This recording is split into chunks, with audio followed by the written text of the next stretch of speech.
Manchester United are out of the FA Cup in the 5th round after losing 2 penalties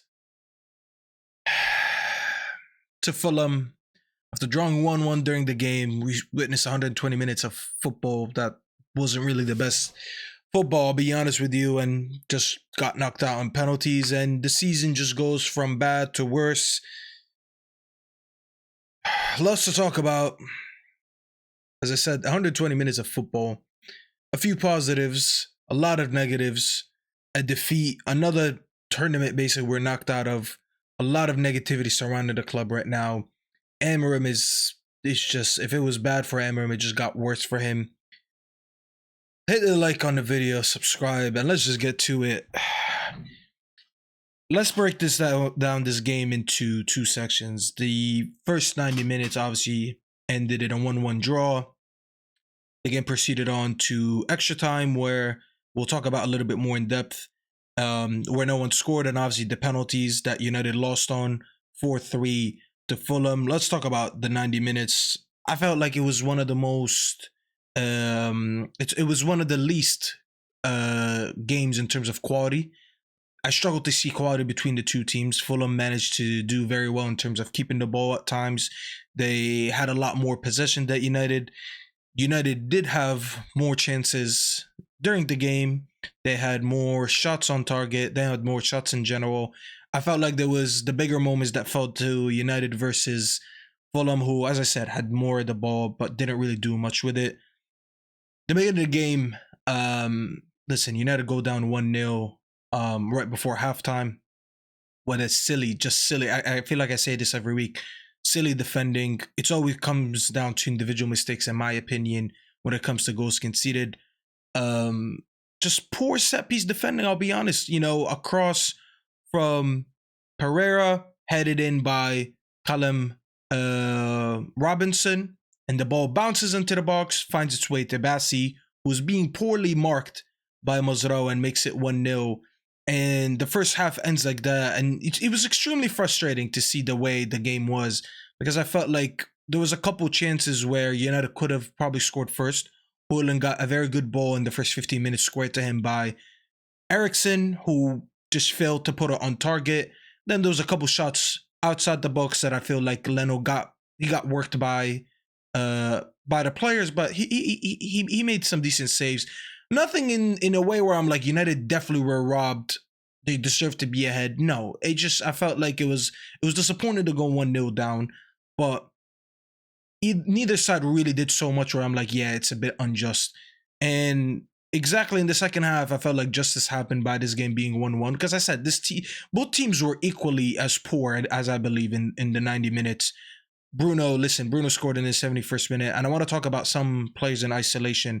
Starting with Bruno, listen, I understand the frustrations with Bruno. I've been here. I've been an advocate for a long time to maybe move Bruno on, maybe just replace him with someone who's a better fit for this team. And I said this under Ten Hag, and I've said it before Ten Hag, and I've said it after Ten Hag right now with Amorim. So it wasn't even a matter of the manager. It was a matter of this player. Maybe just at times I felt like just was holding us back from taking the extra step. But when you look at Bruno right now, I'll just have to be honest with you guys. It's another game where he steps up when no one else does. He does get the goal. Whether we think he had a great full 90 or not, that's not the point. I couldn't tell you the last time the whole team performed well throughout the 90 anyways.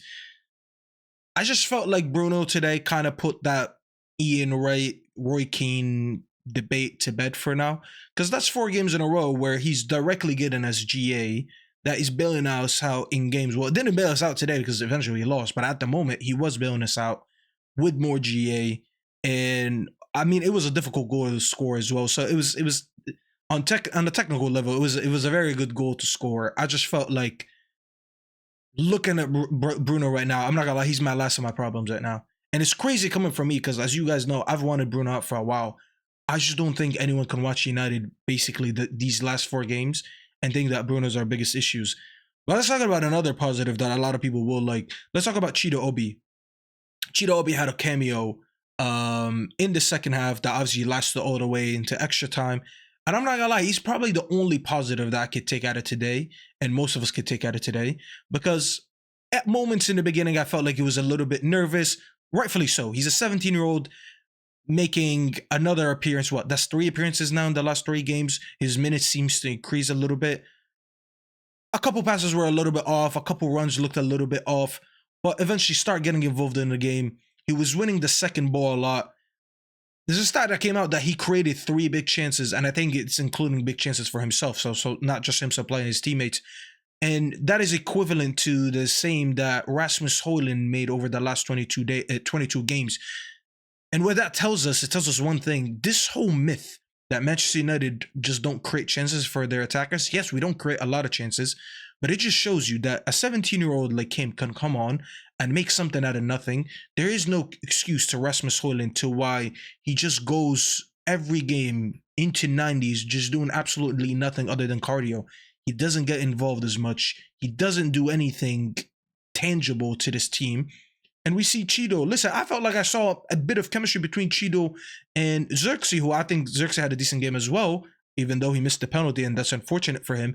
But throughout the 120 minutes, when he was linking up with Cheeto versus when he was linking up with Rasmus, I thought everything I saw between him and Cheeto looked a lot better. And yes, Cheeto's a little bit unlucky not to get on the score sheet. He did have that last minute chance that was saved by wasn't the first, I forgot if it was in the 90 extra time, but I had that really good chance. I believe it was still in the 90 against Leno, and what a save Leno made. Cheeto Obi, listen, be proud of what you did today. Obviously the result wasn't in your favor. You didn't get the result that you wanted. You didn't get the goal. I'm seeing Arsenal fans trying to speak on this kid on Twitter. Block all that. You did yourself well. You were just unfortunate not to be on the score sheet today, but I like what I saw there. I want to see this kid being given a little bit more of a chance. As of Rasmus, this makes it what? Since the Victoria Pilsen game in December, that's 18 games in a row with Rasmus no goals. Rasmus is an absolute liability right now on this team. Complete liability on this team. The fact that a 17-year-old put in a shift and you couldn't, it just shows me that at the end of the day, there's only so much blame I can give managers and your teammates and fans and everything surrounding you. It's time to look at Rasmus a little bit more. It's time for Rasmus to look at himself a little bit more. Rasmus, I'll be honest, bro. If there was a couple more strikers on this bench, especially senior strikers, not 17-year-old, you probably wouldn't be getting any game time. And we are struggling. We are generally 10 men down every time this guy plays. But listen, I felt like in the extra time, United started looking a little bit better, which was to my surprise because, guys, we only had 5 subs to make today because of the amount of injuries that we have. One of them being Cheeto Obi, as I mentioned, a 17-year-old. One of them being Heaven, who basically, I think he made his debut today, senior debut for Manchester United, who we signed in January, coming from Arsenal's academy. It shows you the lack of options we had. We saw Lindelof come on. When's the last time we seen Ruben trying to give Lindelof minutes? Casemiro came on. I think he had his ups and downs, too many wasteful moments. But when the game became just a counter-attacking game for United in the last 30 minutes of extra time, I felt like there's a few times where he made good decisions. It was just unfortunate that we didn't really have an outlet. Cheeto Obi's not really that much of an outlet on the counter-attack. Obviously, we know Xerxes is not the paciest. And I think if anything, it was probably Garnacho. And today, another day where I'm disappointed in Garnacho. It seems like every time United are in need of a goal right now, whether it's we're down 1-0 or we're drawing 1-1 or whatever, and we need a goal, this kid just gets in the final third and it just like he turns on this. It's like he has this switch where he's like, I'm going to become greedy for the rest of the game. So he flicks the switch and he just becomes greedy. It just like his instinct is always to shoot rather than look for the right decision. And I felt like he let himself down a few times today in those moments. Honorable mention, listen, I want to talk about De Ligt, probably one of his better games. Such an old school defender, no nonsense defender, wins his tackles, gets done a couple times like any other defender does with the amount of defending he has to do, but he looked pretty good. I think Lenny Euro was a bit of a surprise for me that he got subbed off early, but he looked good. The biggest disappointment obviously now is the penalty shootout. United reached a penalty shootout. I thought United probably deserved to win the game in extra time, but we reached the penalty shootout and Lindelof with no confidence whatsoever, decides to step up for a penalty. It's like one of those, sometimes you can look at a player and you could tell when a player is about to miss a penalty. And Lindelof just looked like he was going to miss a penalty all along, and he just steps up. One of the worst penalties of the night. Actually, every penalty up until the Lindelof one was excellent from Fulham and from United. Everyone was sending the goalkeeper the wrong way. I'm seeing penalties being placed in the roof of the net. Everything was good until Lindelof steps up. He misses, and unfortunately, Xerxes goes from hero to zero. Xerxes went from hero to zero. He gave us basically the penalty winning. He had the winning penalty against Arsenal, and today he had the losing penalty against Fulham. Good save by Leno. It looked like he was going to shed a tear, and as I said, it just makes our season go from bad to worse. And I'll be honest, I'm still backing Amorim. It's not easy to back Amorim nowadays. It is easy to just beat Amorim out. Everything is going bad. Everything is just going, as I said, from bad to worse. I just know that this manager showed me today, at least in extra time, I saw a little bit of technical flexibility with some of the changes. We were creating more chances without having more of the ball. This whole idea that he's stubborn and he doesn't adapt to his players. Today, he showed me in extra time that he was adaptable. We were creating chances. We weren't conceding as many chances in extra time as everyone thought we would, because they were bringing on fresh legs. We had Willian and Jimenez come on in the last minute of the game, and they played all 30 minutes extra time, basically being fresh, and Ryan Sessegnon, and we couldn't bring on anyone other than Heaven. So it's a bit of like redundancy right now for me to even talk about Emery. Everyone knows my stance. I respect your stance if you want Emery. I don't think that's the solution anyways. I just need this season to be over. Honestly, I know a lot of people saying now we got to put all our eggs in the Europa League basket. I have bad news to you guys. I really don't think we even have that option. I don't think we're that good of a squad where we can decide if we really focus on one competition, we're going to win it. I really don't think we're that squad.